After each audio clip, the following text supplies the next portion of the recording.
Bo Bichette is a name that we're going to be hearing a lot this offseason, and we're not really sure the reasons why. Is he going to get traded? Is he a part of the Toronto Blue Jays' future? Will they sign him to an extension? We still don't know the answer to that, but we are going to break down five potential destinations that make sense for Bo Bichette to be traded to if the Blue Jays decide to go in that direction. So we'll break that down and much more on this episode of Jays Digest. Welcome in, everybody, to Jays Digest. I'm your host, Peter Vryonis, alongside host Nick Gosse. And Nick, hopefully you're enjoying the football Sunday here. We took halftime to be able to bring you guys this Blue Jays news, this Bo Bichette news that we saw that we really wanted to bring to light here. And Nick, it's going to be an interesting conversation all off season long. I don't even know if we're going to get an answer before opening day, but right now the signs are pointing towards him being on the team in 2025. And I guess my gut feeling initially is that if things don't go the way that they expect them to go, if they don't take any specific strides, if they don't become a better ball club in 2025, then I expect them to explore a midseason trade, and that's where some of these conversations could come in here, and these five teams could maybe be in the mix to acquire his services. I don't know what the best course of action here is. I don't know if he wants to stay. We're not privy to this kind of information, but these destinations make sense, and we're going to try to break down what the Blue Jays could possibly get back in return for his services. Yeah, the Jays are in for a very interesting offseason, and Bo Bichette's name is at the forefront of trade conversations, and an article is dropped revealing the five most likely trade destinations for Blue Jays Bo Bichette. And as we go through these, let us know in the comments which one you like the most. And let's start with the first one.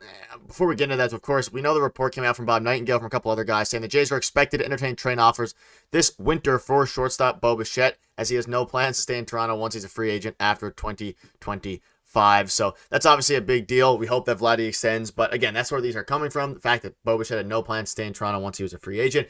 And we'll go to the first team. That is the Atlanta Braves. The current shortstop is, of course, Orlando Arcia. This one's interesting, Peter. And again, we're not going to be going over full packages. We're going to be going over the teams here. But the first one on the list is the Atlanta Braves. And this one does scream Bo Bichette to me for whatever reason. And it's interesting because, of course, they dealt with injuries to Ronald Acuna. They had an interesting year last year. And their current shortstop is Orlando Arcia. What are your thoughts on a potential trade to the Atlanta Braves of all teams? It's a little bit scary if you're the front office because you're trading him to one of the best teams in the league when healthy. Yes, absolutely. And another thing we've got to remember is that the Braves just have great regular seasons and they get the most out of their players. Maybe not this year because they dealt with a lot of injuries, like you mentioned, but he would be a significant upgrade over Orlando Arcia. And I'm sure the Braves would do that trade in a heartbeat. But what would you be getting back? Would it be a slew of prospects? Would it maybe be some younger guys like, let's say, Jared Kelenic or a package with him included in it, with maybe a starting pitcher, maybe an AJ Smith-Shawver or something like that? I think you could try to get an arm back in return from the Atlanta Braves. They have a lot of young pitchers, so maybe that could be something to look out for. But it makes sense. It definitely makes sense for Atlanta, and it could make sense for the Blue Jays if they could get back one of those young pitching prospects like a Smith-Shawver, like I mentioned, or a Schwellenbach or something like that. Someone young that has some major league experience that could maybe help the team out pretty soon. I think that would be a good swap for both teams. Yeah, I mean, at this point, the Jays are going to be looking for guys that can help compete, young players that they can add, similar to the trades they made at the deadline for guys like, obviously, they traded for Jake Bloss, is going to help them. I mean, the Kikuchi trade screams, retool rather than rebuild. So I think a trade with the Braves for, like you mentioned, I don't mind a Jared Kelenic type deal, someone else, but they do, they're pretty filled up in the outfield. But it'll be very interesting. Let us know what your thoughts are on that. Let's move on now to the San Francisco Giants, whose current shortstop is Tyler Fitzgerald. Sorry. This has been a team we've heard a ton, Peter. It's been probably the team linked to Bo Bichette the most.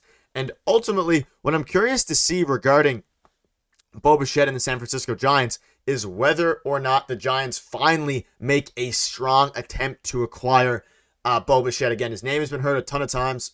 And ultimately, his name is going to be one that is going to be linked to the Giants a ton every single time a trade talk is going to occur here. Peter, quick note on the Giants here. I think it makes a ton of sense, especially for the Giants, and it's been a team that's been linked to the Toronto Blue Jays in trade talks a ton. Right, and he was asked the question about maybe leaving the Toronto Blue Jays in San Francisco. So I could see what this is doing here. This makes sense, and he would be an upgrade over Tyler Fitzgerald as well. We got to remember that Bo is one of the best shortstops in the league when Yeah. he is healthy, and I know that I've been very critical of him. I understand that, and you've been critical of him as well at times, Nick. Yeah. But the truth is, when he's in there, he's solid. So you got to get back a package that warrants trading him away. It's not going to be an easy decision to make if you just go ahead and get rid of him. But if you could get something back in return that would make sense and that helps your current major league roster out, then I would be all in on it. Yeah, and again, at this point, it's pretty unclear about what packages these teams could offer because we'd obviously are still in the preliminary phases of all this.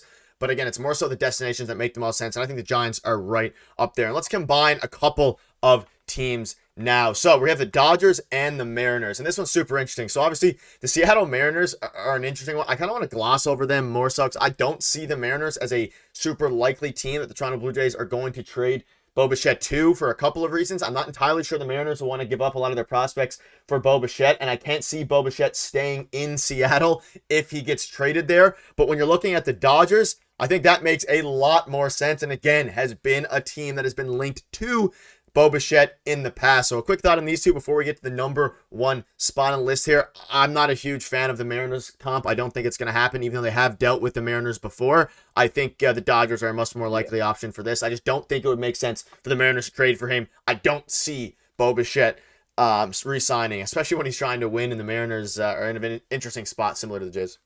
I don't know if it makes sense for any team. Obviously, the Mariners have J.P. Crawford, and I think he's pretty solid out there. And then in terms of Los Angeles, we see how good they've been with a defensive-minded shortstop, just pure defense. Miguel Rojas, who whatever he gives you offensively, it's just a bonus. And we see how fantastic he is defensively and how important he is to what the Dodgers do because if you look over at third base, Max Muncy, he's not incredible defensively. Gavin Lux, he's okay. Freddie Freeman as well is pretty good defensively, but you need a rock in the middle of that diamond there, and that's what Miguel Rojas is. Yeah, I know his offense leaves a little bit to be desired, but do you really need more offense when you have a lineup that already boasts Shohei Ohtani, Mookie Betts, Freddie Freeman, Teoscar Hernandez, who is doing what he's doing. Will Smith is batting sixth for you.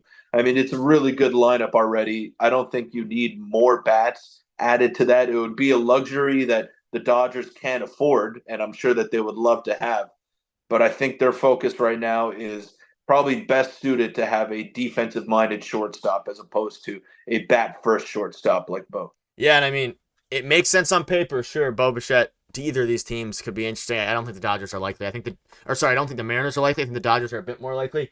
But again, I think any team would want Bo Bichette, but also I'm not entirely sure that the Dodgers are going to want to go this route as opposed to figuring out some of their other. I mean, they don't really have issues right now. They're playing very well, but continuing to improve on other sides of the ball. But the number one spot, Peter, before I wrap up, is the Cleveland Guardians. And this one is super interesting. And obviously, they don't have a great shortstop right now. They do have some prospects they could trade.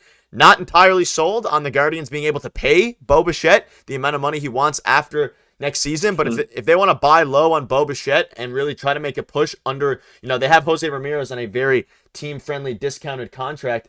Maybe this is a world where they could take a swing for the fences here. Honestly, I prefer the first couple of teams more than this, but it's an interesting one for sure, and one I haven't really thought of too much. Yeah, and the Guardians are kind of in that same spot where they're a really fundamentally oriented team where it's all about contact hitting, it's all about defense, it's all about speed. Now, Bo is going to give you contact, but Brian Rocchio has been one of the instrumental pieces in getting them to the ALCS. I don't know how they're going to do against the New York Yankees, but he's been good defensively, and I think that's what they prefer over a guy who is just a bat. And Lane Thomas came up with a big hit for them the other day. I don't know. This does make sense, but I think you're right, Nick.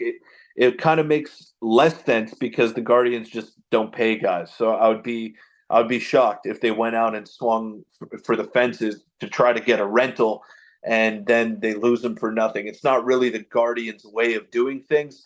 So I'm not going to be so quick to pull the trigger on that if I'm just looking from a distance here. Yeah, I agree. And let us know in the comments out of these five teams which you think is most likely to actually make a strong package for Bo Bichette. I'm thinking probably the Giants, maybe the Braves, and of course the Dodgers are always going to be in there. But let us know in the comments what your thoughts are, and we will see you tomorrow. And happy Thanksgiving as well to everybody out there, and enjoy the rest of your weekend.